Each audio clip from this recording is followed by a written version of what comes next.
મધ્ય પૂર્વમાં મહિનાઓથી ચાલી રહેલા તણાવ વચ્ચે અમેરિકા અને ઈરાન વચ્ચે શાંતિ કરારની જાહેરાત વૈશ્વિક રાજકારણ માટે મોટો ટર્નિંગ પોઈન્ટ બની શકે છે। અમેરિકી રાષ્ટ્રપતિ ડોનાલ્ડ ટ્રમ્પે કરાર પૂર્ણ થયાનું દાવો કર્યો છે, જ્યારે ઈરાને પણ લાંબી વાટાઘાટો બાદ MOUને અંતિમ સ્વરૂપ અપાયાનું જણાવ્યું છે।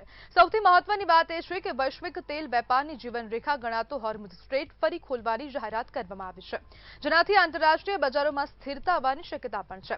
19 જૂને જીનીવામાં થનારા સંભવિત હસ્તાક્ષર 47 વર્ષ બાદ અમેરિકા અને ઈરાન વચ્ચેની સૌથી મહત્વપૂર્ણ ઉચ્ચસ્તરીય બેઠક સાબિત થઈ શકે છે।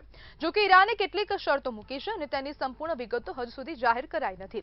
બીજી તરફ આ ડીલને લઈને ઇઝરાયેલની ચિંતા પણ ચર્ચાનો વિષય બની ગઈ છે, કારણ કે કરારની વાટાઘાટોમાં તેને સામેલ કરવામાં આવ્યું નહોતું। પ્રશ્ન એ છે કે શું આ સમજૂતી ખરેખર લાંબા ગાળાની શાંતિ લાવશે કે પછી માત્ર તાત્કાલિક યુદ્ધ વિરામ સાબિત થશે?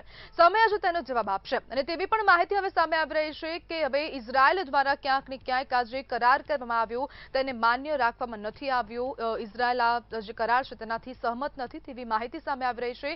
ઇઝરાયેલના અનેક મોટા નેતાઓ દ્વારા આ શાંતિ કરારનો વિરોધ કરવામાં આવી રહ્યો છે અને ઇઝરાયેલના નેતાઓનું કહેવું છે કે આ દેશ માટે ખતરનાક સાબિત થઈ શકે છે। બીજી તરફ અમેરિકાના રાષ્ટ્રપતિ ડોનાલ્ડ ટ્રમ્પ તરફથી હવે આ જાહેરાત કરી દેવામાં આવી છે। સાથે સાથે હવે ભારત દ્વારા પણ વડાપ્રધાન નરેન્દ્ર મોદી દ્વારા આ જે નિર્ણય છે તેનું સ્વાગત કરવામાં આવ્યું છે। તેમને સોશિયલ મીડિયા પ્લેટફોર્મ એક્સ પર ટ્વીટ કરીને માહિતી પણ આપી છે। સાથે સાથે ઈરાન દ્વારા પણ અનેક વાતચીતો સામે આવી રહી છે, અનેક નિવેદનો ઈરાન તરફથી સામે આવી રહ્યા છે। સાથે સાથે અમેરિકા તરફથી પણ નિવેદન સામે આવ્યા છે।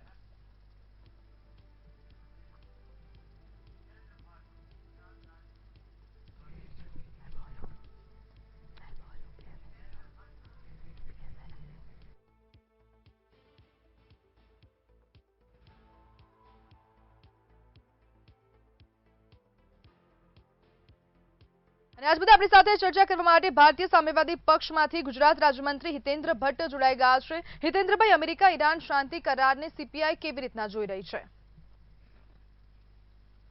અમેરિકા અને ઈરાનનો જે શાંતિ કરાર છે એને આમ જોવા જઈએ તો લગભગ મોટા ભાગના દેશો જે છે એમના વડાઓએ આ કરારને સમર્થન આપ્યું છે। ભારતના વડાપ્રધાન સહિત ચાઇનાના રાષ્ટ્રપ્રમુખ તેમજ ઘણા દેશના વડાઓએ આ કરારને સમર્થન આપી અને ભવિષ્ય જેવું